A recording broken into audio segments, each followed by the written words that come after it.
laawin dubbisu fedha. Laawi yeroo tokko dhaapa maal akka jechuu fadhuun dhagaa waan akkana dhaabi yeroon deemaa jirti narraachiika boolla darbuu hayyantanii godhu jirtanii yeroo takka dhageeffachuuf maa carraa hin kennineef mee maal akka feetu naaf himi yaa obboleessa kiyya kophaa teetis dubbisuu barbaada. maal akka jeen dhageenye ani qajeelootti si jaaladha. Obboleessa kiyya sirraa amantiin qaba. Obboleeyyan kiyya cufaniin jaaladha. Badii akkam manarra raawwachuu jirtan. Sababa kiyyaa wanni hamtuun akka isin qunnamtuun barbaadu.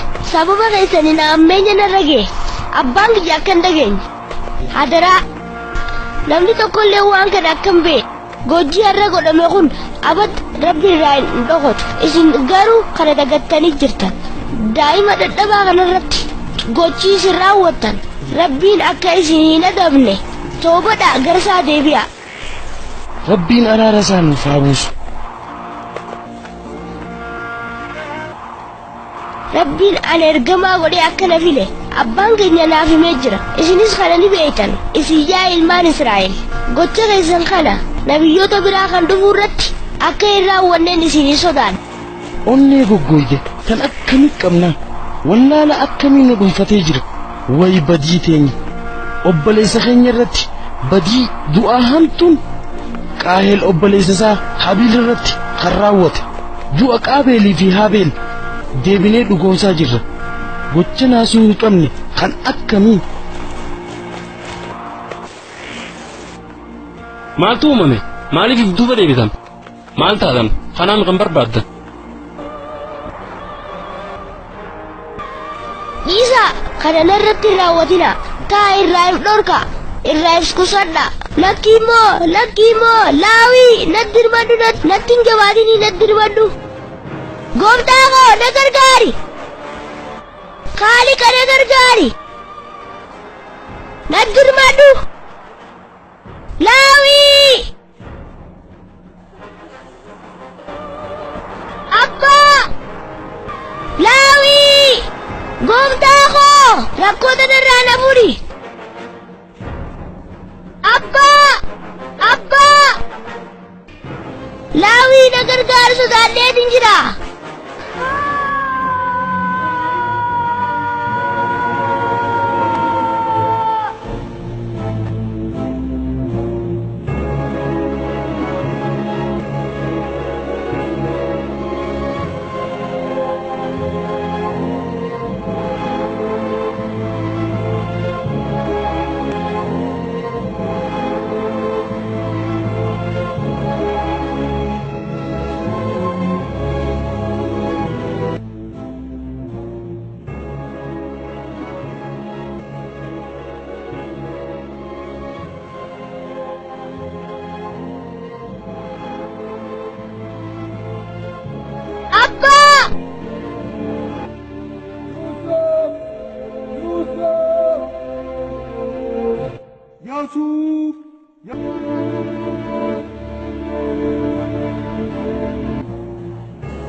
maal taatan kanaan kan barbaaddan kun fadhii ta'e qofa turte Yuusuf ajjeesuuf kan seera kana baase ati qofa turte nuti sirraa hin fudhanne turre hojii qaabeel hojjate qaabeel daaddaa isaa habiil ajjeese ati immoo daa'ima humaa hin beekne kana ajjeefte abaarsi rabbii sirratti haa bu'u balaa sitti haa buusu.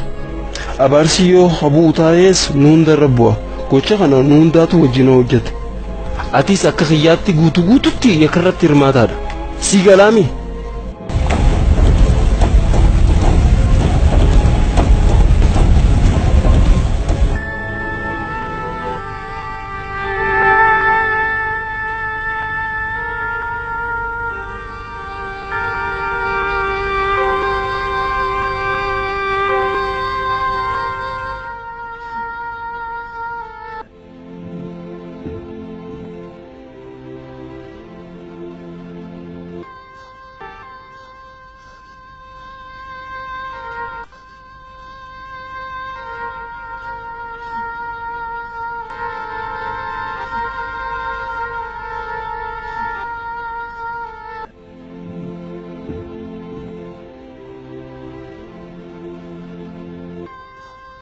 Yuusuf ta'uu keeni mirkaneessa.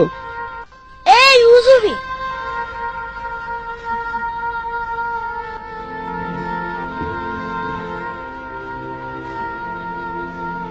Beekeetiin jira gaaf tokko siin harka jeetiin addadhee ture. Ati yoo eenyu? Akkamiin na beekuu dandeesse? Ani nama zamana durirraa dhufe. Nabiyyoota duriitu rakkoolee si qunnamtuu fi sirra geessu naa himaniitiin haala saniin si beekeetiin sirra dhaqqabe.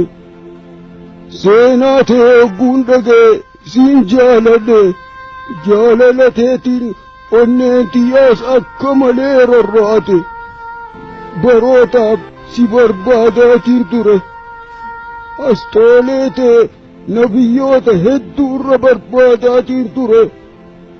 Gaaf tokko boolla fagoo tana keessatti akkaan si argu hubadheetiin si eegaa ture. Boolla kana keessa na eegaa turte jechuudha? Si eeguudhaaf bara 1,200 guutuu boolla tana keessatti osoon si eeguutiin ture. Waggaa 1,200? Nabiyyi ummata gabrummaa jalaa baasu jeetiin eegaa ture.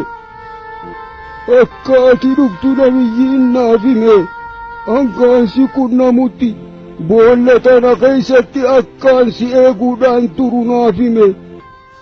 Kunoo gaarraa guyyaa baallamaati. Anis si argachuu guyyaan gammadaadha. Nabiyyoota kana dura dabran cufaa qunnameetiin jira. Nabiyyoonni hundi dhufiinsa keetii naaf dhaaman. Ergamaan Rabbi Huud waa'ee keetii akkana jedhan. Yaa Yuusuf ati kan haqaati. Iyyannaa rakkataa ni dhageeysa. Nabi Saaliis akkana jechaa ture. Ati maqaa kiyyaan yaamamta.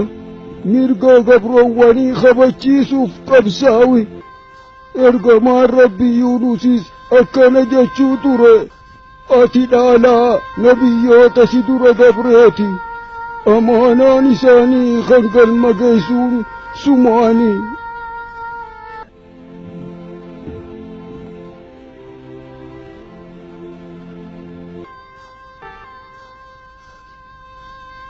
Ati yaa nama dhufiinsa kiyya hawwiin eegaa ture. Eessa jirta?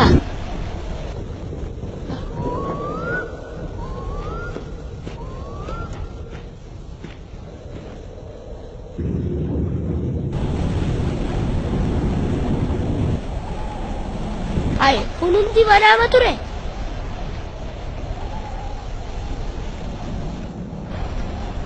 Ilaa amma yoom as turtan? Hin deemtanii?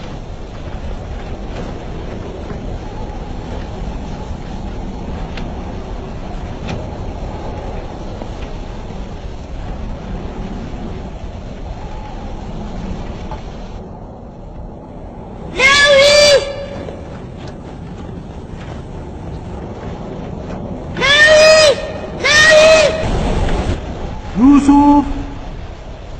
Lakkii moo na baasaa? Laawi!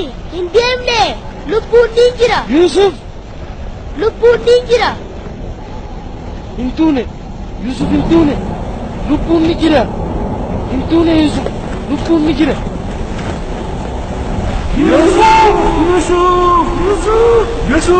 Yuusuf!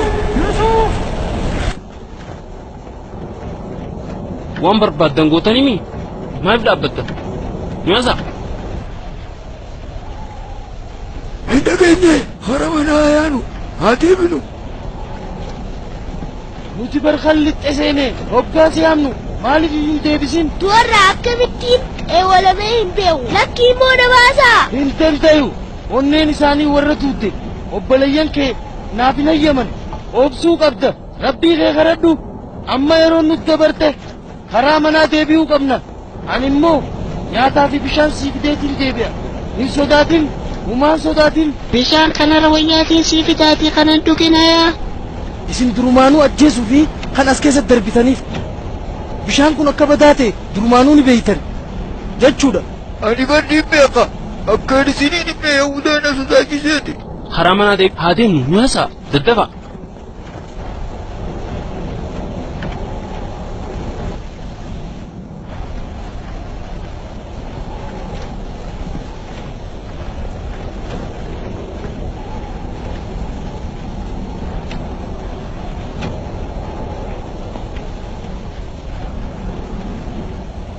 Ilmaan Yaaqub yaa jiraniiti. Akka isaan waan biraan irratti yaanne isaan boodaan deemu. Boruun deebi'a. Laawi! Laawi! Roobii! Lakkii immoo na baasaa! Dukkana ni sodaadha. Laawii na gargaara sodaadheetiin jira.